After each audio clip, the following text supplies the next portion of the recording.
नमस्कार दोस्तों। दिलीप नाम के व्यक्ति के साथ एक ऐसी खतरनाक घटना घट गई कि सुनकर आपका दिमाग खराब हो जाएगा। गोवा में रहने वाले ये व्यक्ति अच्छी खासी अपनी जिंदगी काट रहे थे। सन 1999 की बात है। ये ना जिस गांव में रहते थे, गोवा के पास के जिस गांव में रहते थे, उस गांव के लोग बड़े धार्मिक प्रवृत्ति के लोग थे। इस गांव में थोड़ा गांव से आउटर निकलकर एक पुराना सा मंदिर था। उस मंदिर में हर साल एक रात को रात भर वाला जागरण होता था। वैसे ही कहने का रात भर वाला जागरण था, 3-3:30 बजे तक अक्सर ये खत्म हो जाता था। हर साल दिलीप जी और उनके परिवार वाले लोग इस जागरण में जाया ही करते थे। बहुत अच्छा संगीत कार्यक्रम होता था, ढोलक, गाना बजाना, भजन कीर्तन सब अच्छे से होता था। 1999 में जब यहाँ पर वाला फंक्शन हुआ तो इनके घर वाले जो थे, मतलब दिलीप जी के घर वाले, दिलीप जी से कहते हैं कि दिलीप हम नहीं आ पाएंगे। दिलीप जी के कौन कौन घर वाले? उनके मम्मी पापा दिलीप जी से कहते हैं कि हम नहीं आ पाएंगे। कारण ये है कि देख बाहर कितना बारिश का मौसम बना हुआ है, बारिश बढ़ गई तो हम लोगों का स्वास्थ्य भी इतना ठीक नहीं है। एक काम कर, तू चले जा और सबके लिए प्रसाद भी ले आना, हम यहीं से हाथ जोड़ लेंगे। दिलीप जी ने भी बोले ठीक है। दिन भर का अपना काम हम बढ़िया से निपटा लिए।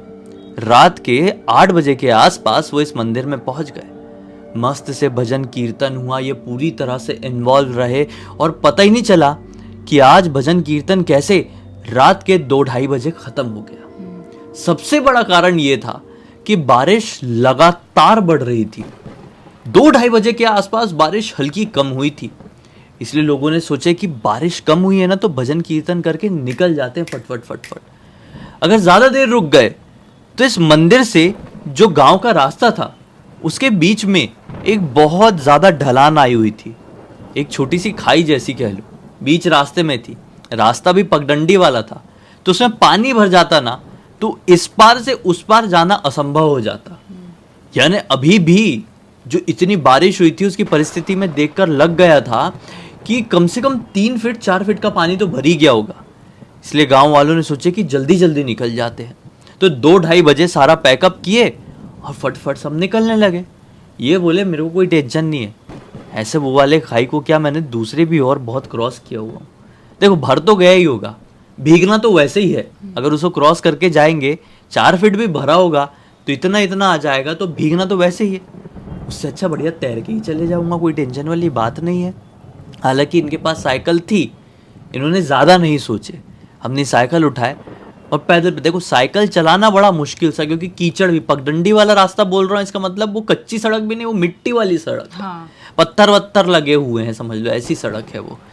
बीच में ही पेड़ वेड़ की जड़ें बाहर निकली हुई है। तो अपनी साइकिल को ना चलाकर ये हाथों से ऐसे पकड़ के घिसटाते हुए जो बोलते हैं वो आगे बढ़ने लगे। थोड़ी देर बाद इन्होंने पाए कि बारिश बहुत तेज हुई तो लोग इधर उधर हो गए और मैक्सिमम लोग तो भागते भागते आगे निकल गए। अब ये पीछे पूरी तरीके से अकेले छूट गए हैं, अकेले ये चले जा रहे। थोड़ी आगे जाकर ना एक मोड़ आने वाला था। इस मोड़ के थोड़ी ही आगे फिर वो वाली खाई वाला रास्ता था। लेकिन ये जैसे ही मोड़ के नजदीक पहुंचे, इनको क्या दिखाई दिया कि उस तरफ से इनकी तरफ 4 लोग आ रहे हैं। ये चारों लोग कौन थे इनको ये नहीं जानते थे। गांव के लगभग 97% लोग मंदिर में मौजूद थे और एक छोटा गांव था, ये अपने गांव के हर एक व्यक्ति को बहुत अच्छे से जानते थे। ये चारों लोग जो कि इनके गांव के तरफ से आ रहे थे, इनको इन्होंने पहले कभी नहीं देखे थे। ये चारों बहुत पुराने जमाने के कपड़े पहने हुए थे, सफेद रंग की धोती और सफेद रंग का कुर्ता। या पुराने जमाने का कहने का मतलब ये है कि जो धोती कुर्ता का जो डिजाइन था वो बेहद ही ज्यादा पुराने स्टाइल का था। और उन्होंने जो जूते भी पहने हुए थे वो भी बहुत आज के टाइम में, मतलब 1999 के टाइम में कोई नहीं पहनता था। तो इन्होंने देखे और सोचे कि इतनी बारिश हो रही है और ये चारों जो कि लगभग वृद्ध से ही समझ में आ रहे हैं, क्यों ऐसे भीगते हुए मंदिर की तरफ जा रहे हैं। ये उनके सामने उनका रास्ता रोके और बोले कि आप लोग मंदिर की तरफ मत जाइए, कोई फायदा नहीं है। भजन कीर्तन जो चल रहा था वो तो खत्म हो चुका है, जितने लोग थे सब लौट चुके हैं, बारिश भी बढ़ रही है। मुझे तो भीगने में मजा आता है, मौसम मेरा फेवरेट है बारिश वाला, इसलिए मैं आराम आराम से जा रहा हूँ, आप लौट जाइए गांव की तरफ। वो लोग चारों के चारों सिर नीचे लटकाए हुए थे और इनकी तरफ नहीं देख रहे थे, कुछ रिस्पॉन्स भी नहीं किए। इनको बड़ा अजीब लगा और आगे बढ़ने जैसे होने लगे। इन्होंने सोचे शायद बेचारे ऊंचा सुनते होंगे, बारिश भी बहुत तेज है तो अच्छे सुने होंगे। अरे आपने सुने नहीं, समझे नहीं, ऐसा लग रहा है, आगे मत जाइए, मंदिर भी बंद हो चुका है, कोई फायदा नहीं है। एक काम कीजिए, अगर आपको आशीर्वाद लेना ही है तो भगवान के यहीं से हाथ जोड़ लीजिए, भगवान तो हर जगह है और बारिश की मदद से तो भगवान हमको छू ही रहे हैं ना। एक काम कीजिए, आप मेरे से प्रसाद ले लीजिए। इन्होंने अपनी एक छोटी सी पॉलिथीन खोले और उनमें से जो सबसे फर्स्ट नंबर पे आदमी खड़ा था उसकी तरफ प्रसाद के लिए अपना हाथ बढ़ा दिए। आदमी ने भी बिना कुछ बोले, बिना सिर उठाए अपना ऐसा हाथ बढ़ाया है, प्रसाद लिया और जैसे ही प्रसाद उसने अपने हाथ में लिया तो ऐसा रिएक्ट किया जैसे कि उसके हाथ में किसी ने करंट लगा दिया और झटके से ऐसा फेंका और वो तीनों इसकी तरफ नीचे सर झुकाए ऐसा करके देखने लगे। वो कुछ इस तरह से रिएक्ट कर रहा है जैसे कि पता नहीं उसने किस चीज को छू लिया हो। ये चीज दिलीप जी को थोड़ी अजीब लगी। बोले कि आपने ऐसे प्रसाद क्यों फेंक दिए, ये ठीक नहीं है, प्रसाद नहीं फेंकना चाहिए। वो वही आदमी है जिसने हाथ ऐसा झटकाया था, फेंका था, वही आदमी इतनी देर में कुछ बोलता है कि हम तुम्हारा प्रसाद भी खा लेंगे, पहले ये तो खाओ। वो आदमी ने कुर्ते के जेब में ऐसा हाथ डाला और हाथ डाल के मुट्ठा भर के कुछ निकाला। इन्होंने सोचे कि वृद्ध लोग हैं, कहीं से आ रहे होंगे, कोई इनके पास भी प्रसाद होगा, तो दिलीप जी ने हाथ बढ़ा दिए। वो वृद्ध आदमी के हाथ में मुट्ठे भर के छोटे छोटे मखाने थे और साथ ही साथ मिठाई के कुछ छोटे छोटे टुकड़े। दिलीप जी ने लिए, वो सोचे खा लेता हूँ। उन्हें जैसे ही खाए हैं वो तीनों चारों एक दूसरे को देखकर फिर से अजीब सी वियर्ड सी स्माइल किए। दिलीप जी की आंखों में आंखें डालकर कोई नहीं देख रहा था और ना ही इनसे कुछ साफ साफ कोई बात कर रहा था। इनको अजीब लगा दिलीप जी को।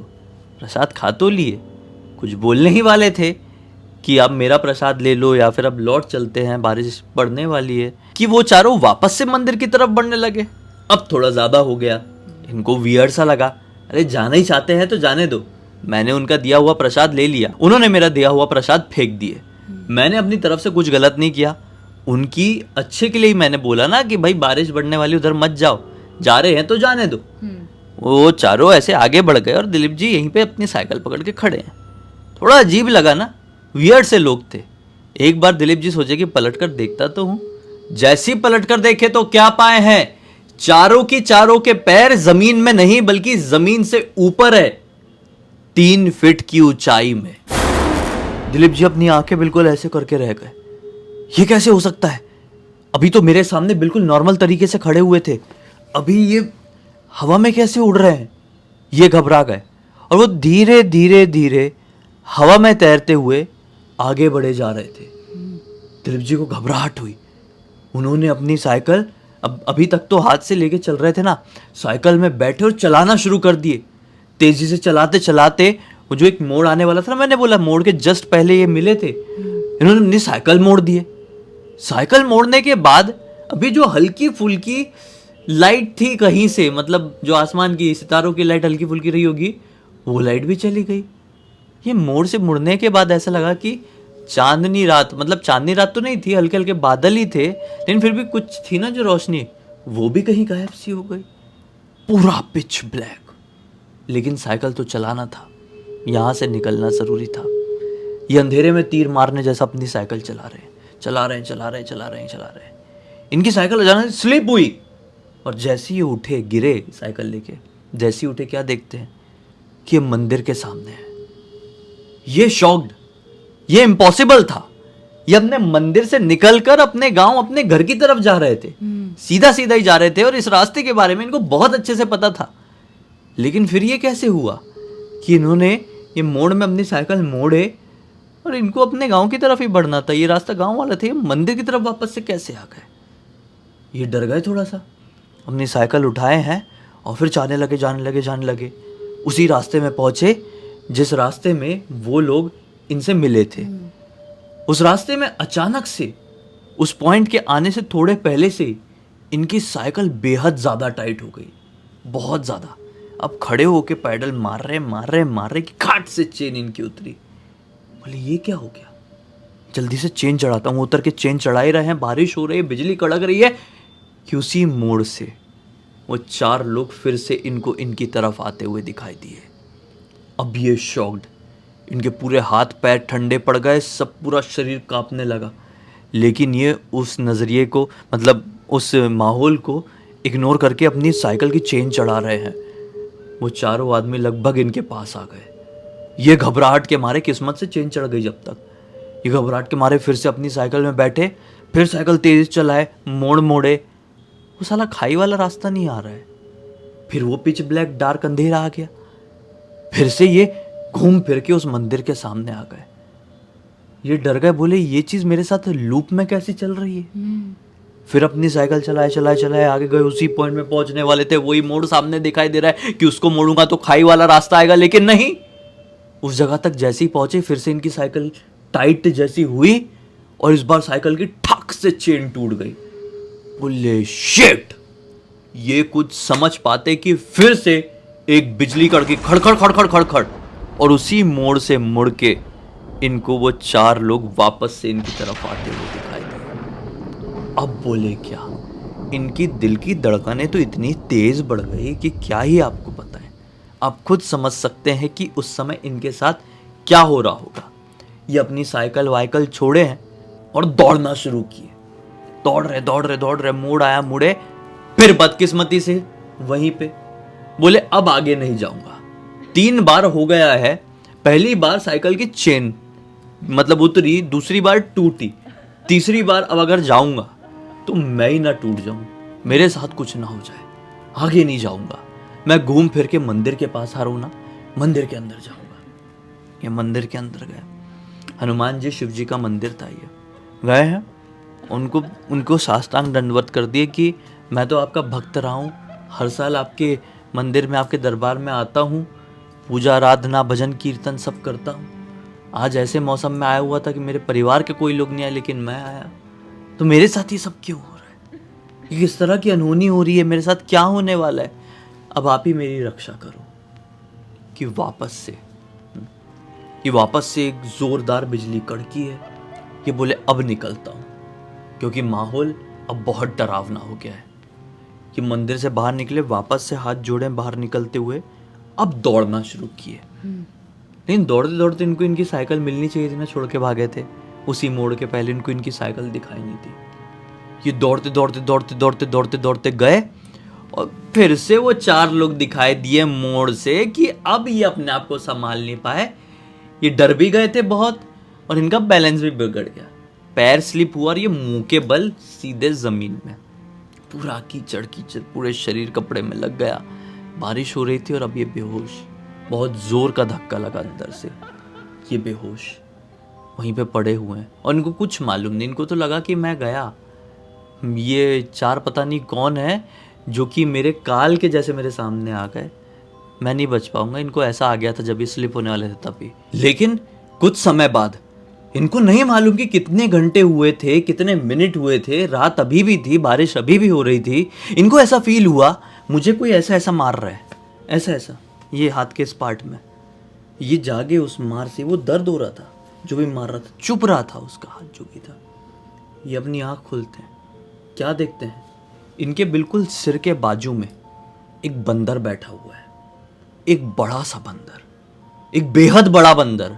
मतलब अगर वजन नापने जाए ना उस बंदर का तो 80-90 किलो से कम नहीं होगा, इतना बड़ा बंदर। नॉर्मल बंदर कितने बड़े होते हैं यार, छोटे हद से हद 20 किलो का बंदर कोई हो गया तो हो गया। ये 80-90-100 किलो का बंदर दिख रहा था।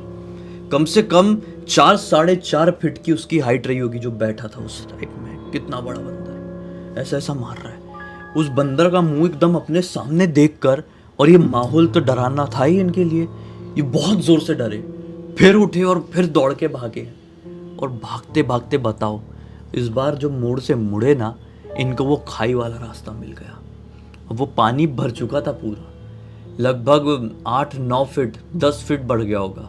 वो कूदे उसमें, तैरते तैरते, तैरना तो पसंद था, पानी तो पसंद था इनको, तैरते तैरते क्रॉस किए हैं। फिर दौड़ते दौड़ते सीधे घर पर, दरवाज़ा ढाक अपने घर का। इनकी मम्मी ने दरवाज़ा खोली, बोले क्या हो गया, इतना डरा हुआ क्यों, ऐसी हालत क्यों?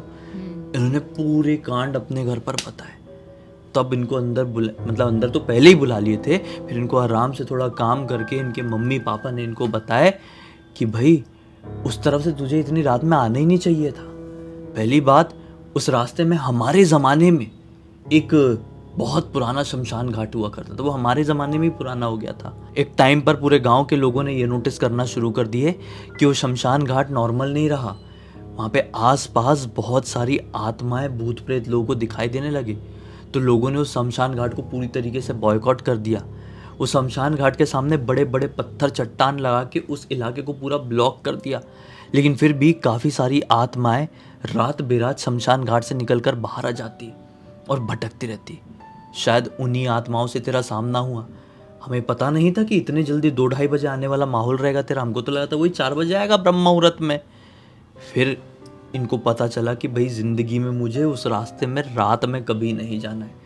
वो तो दिमाग काम कर दिया, ये भगवान की शरण में चले गए और समर्पित कर दिया कि भगवान बचाने वाले आप ही हो, क्योंकि मुझे कुछ नहीं मालूम मेरे साथ क्या हो रहा है, मैं मर जाऊंगा आपके बिना। तो भगवान कह सकते हैं स्वयं इनको बचाने के लिए आए, इनके या फिर अपने दूत इनको बचाने के लिए भेजे, जो बंदर था।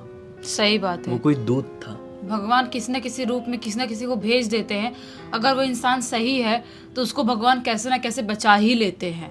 और यहाँ पर वो बिल्कुल ठीक थे, सही इंसान थे, एक अच्छे काम के लिए ही गए थे और उनके साथ ऐसी घटना घट रही थी। सही बात है। ये पूरी घटना की जानकारी हमें उनकी ही बेटी शार्वांगी ने इंस्टाग्राम पर लिखकर भेजी। हमने सोचे पूरी दुनिया को सुनाए, इससे बहुत अच्छी सभी को सीख भी मिलेगी, एक अलग सी जानकारी और मनोरंजन भी। इसी बात पे अब तक इस वीडियो को देख लिया है तो लाइक जरूर कर देना, चैनल को सब्सक्राइब करके बेल आइकन दबा के ऑल के ऑप्शन में क्लिक करना, क्योंकि इसी तरह के हैरान कर देने वाले खौफनाक वीडियोस डेली आप लोगों के सामने लेके आते रहते हैं।